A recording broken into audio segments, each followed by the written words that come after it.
ಇದ್ದಂತಹ ಈಶ್ವರಪ್ಪನವರಿಗೆ ದೆಹಲಿಗೆ ಹೋದ್ರೂ ಕೂಡ ಅಮಿತ್ ಶಾ ಸಿಗಲೇ ಇಲ್ಲ. ಬಂದ ದಾರಿಗೆ ಸುಂಕವಿಲ್ಲ ಅಂತ ವಾಪಸ್ಸಾಗಿದ್ದಾರೆ ಈಶ್ವರಪ್ಪ. ಹಾಗಿದ್ರೆ ಬಂಡಾಯ ಶಮನಕ್ಕೆ ಅಂತ ದೆಹಲಿಗೆ ಕರೆದು ಹೈಕಮಾಂಡ್ ಸೈಲೆಂಟ್ ಆಗಿದ್ಯಾಕೆ? ಅಮಿತ್ ಶಾ ಬುಲಾವ್ ಮೇರೆಗೆ ದೆಹಲಿಗೆ ತೆರಳಿದ್ರು ಈಶ್ವರಪ್ಪ. ನಿನ್ನೆ ರಾತ್ರಿ 8 ಗಂಟೆ ವೇಳೆಗೆ ದೆಹಲಿ ತಲುಪಿದ್ರು. ಅಮಿತ್ ಶಾ ಭೇಟಿಗೆ ಅವಕಾಶ ಕೋರಿದ್ರು. ಆದ್ರೆ ಈಶ್ವರಪ್ಪಗೆ ದೆಹಲಿಯಲ್ಲಿ ಅಮಿತ್ ಶಾ ಭೇಟಿಗೆ ಅವಕಾಶ ಸಿಕ್ಕಿಲ್ಲ. ಅಮಿತ್ ಶಾ ಭೇಟಿಗೆ ಸಿಗಲ್ಲ ಅಂತ ಮಾಹಿತಿ ಕೊಡ್ತಾರೆ ಸಿಬ್ಬಂದಿ. ಅಮಿತ್ ಶಾ ಕಚೇರಿಯಿಂದ ಮಾಜಿ ಸಚಿವ ಈಶ್ವರಪ್ಪ ಅವರಿಗೆ ಮಾಹಿತಿ ಸಿಗುತ್ತೆ. ನಾನು ಪಕ್ಷೇತರರಾಗಿ ಸ್ಪರ್ಧೆ ಮಾಡೇ ಮಾಡ್ತೀನಿ ಅಂತಿದ್ದಾರೆ ಈಶ್ವರಪ್ಪ. ದೆಹಲಿಯಲ್ಲೇ ನಾನು ಬಂಡಾಯವಾಗಿ ಸ್ಪರ್ಧೆ ಮಾಡೋದು ಖಚಿತ ಅಂತ ಶಪಥ ಮಾಡಿದ್ದಾರೆ.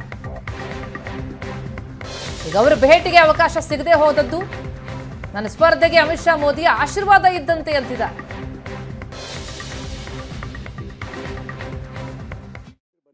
ಡೆಲ್ಲಿಗೆ ನಿಮ್ಮ ಹತ್ರ ಮಾತಾಡ್ತೀನಿ ಅಂತಂದ್ರು.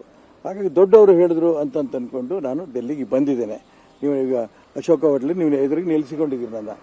ಆದರೆ ಈಗ ಅಮಿತ್ ಶಾ ಅವ್ರ ಕಚೇರಿಯಿಂದ ನನಗೆ ಫೋನ್ ಬಂತು, ಅವರು ನಿಮಗೆ ಸಿಗಲ್ಲ ಅಂತ. ಇದರ ಅರ್ಥ ಅಮಿತ್ ಶಾ ಅವರು ಚುನಾವಣೆಗೆ ಈಶ್ವರಪ್ಪ ನಿಲ್ಲಿ ಮತ್ತು ರಾಘವೇಂದ್ರ ಸೋಲ್ಲಿ ಅನ್ನೋಂಥ ಅಭಿಪ್ರಾಯದಲ್ಲಿ ಅವರಿದ್ದಾರೆ.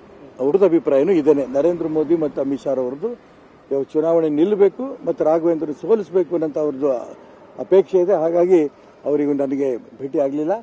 ನಾನು ನರೇಂದ್ರ ಮೋದಿ ಮತ್ತು ಅಮಿತ್ ಶಾ ಅವರ ಆಶೀರ್ವಾದದಿಂದ ಈ ಚುನಾವಣೆ ಸ್ಪರ್ಧೆ ಮಾಡ್ತೇನೆ, ರಾಘವೇಂದ್ರ ಸೋಲಿಸ್ತೇನೆ ಮತ್ತು ಇವರೆಲ್ಲ ನಮ್ಮ ಅಪೇಕ್ಷೆ, ಇಡೀ ರಾಜ್ಯದ ನಮ್ಮೆಲ್ಲ ಕಾರ್ಯಕರ್ತರ ಅಭಿಪ್ರಾಯ ಏನಿದೆ ಅವರ ಅಭಿಪ್ರಾಯ ತಕ್ಕಂತೆ ಚುನಾವಣೆ ಗೆದ್ದು ನರೇಂದ್ರ ಮೋದಿ ಅವರನ್ನ ಈ ದೇಶದ ಪ್ರಧಾನಮಂತ್ರಿ ಮಾಡ್ತೀನಿ. ಇಲ್ಲ ಆಗಲ್ಲ, ಇಲ್ಲ ಇಲ್ಲ ಇಲ್ಲ ಅದಕ್ಕೋಸ್ಕರ ನಾನು ಅವ್ರಿಗೆ ಆಫೀಸ್ಗೂ ಹೇಳಿದೆ, ನಾನು ಹೊರಡ್ತಾ ಇದ್ದೀನಿ ಅಂತ. ಆಗ್ಬೋದು ಅಂತ ಹೇಳಿದ್ರು. ಹಾಗಾಗಿ ನಾನು ಹೊರಡ್ತಾ ಇದ್ದೀನಿ. ರಾತ್ರಿ ಬನ್ನಿ ಡೆಲ್ಲಿಗೆ ನಿಮ್ಮ ಹತ್ರ ಮಾತಾಡ್ತೀನಿ ಅಂತಂದ್ರು. ಹಾಗಾಗಿ ದೊಡ್ಡವರು ಹೇಳಿದ್ರು ಅಂತ ಅಂದ್ಕೊಂಡು ನಾನು ಡೆಲ್ಲಿಗೆ ಬಂದಿದ್ದೇನೆ. ನೀವು ಈಗ ಅಶೋಕ ಹೋಟ್ಲಲ್ಲಿ ನೀವು ಎದುರಿಗೆ ನಿಲ್ಲಿಸಿಕೊಂಡಿದ್ದೀರಿ ನನ್ನ. ಆದರೆ ಈಗ ಅಮಿತ್ ಶಾ ಅವ್ರ ಕಚೇರಿಯಿಂದ ನನಗೆ ಫೋನ್ ಬಂತು, ಅವರು ನಿಮಗೆ ಸಿಗಲ್ಲ ಅಂತ. ಇದರ ಅರ್ಥ ಅಮಿತ್ ಶಾ ಅವರು ಚುನಾವಣೆಗೆ ಈಶ್ವರಪ್ಪ ನಿಲ್ಲಿ ಮತ್ತು ರಾಘವೇಂದ್ರ ಸೋಲ್ಲಿ ಅನ್ನೋಂಥ ಅಭಿಪ್ರಾಯದಲ್ಲಿ ಅವರಿದ್ದಾರೆ. ಅವ್ರದ್ದು ಅಭಿಪ್ರಾಯನೂ ಇದೇನೆ. ನರೇಂದ್ರ ಮೋದಿ ಮತ್ತು ಅಮಿತ್ ಶಾ ಅವರದ್ದು ಚುನಾವಣೆ ನಿಲ್ಲಿ.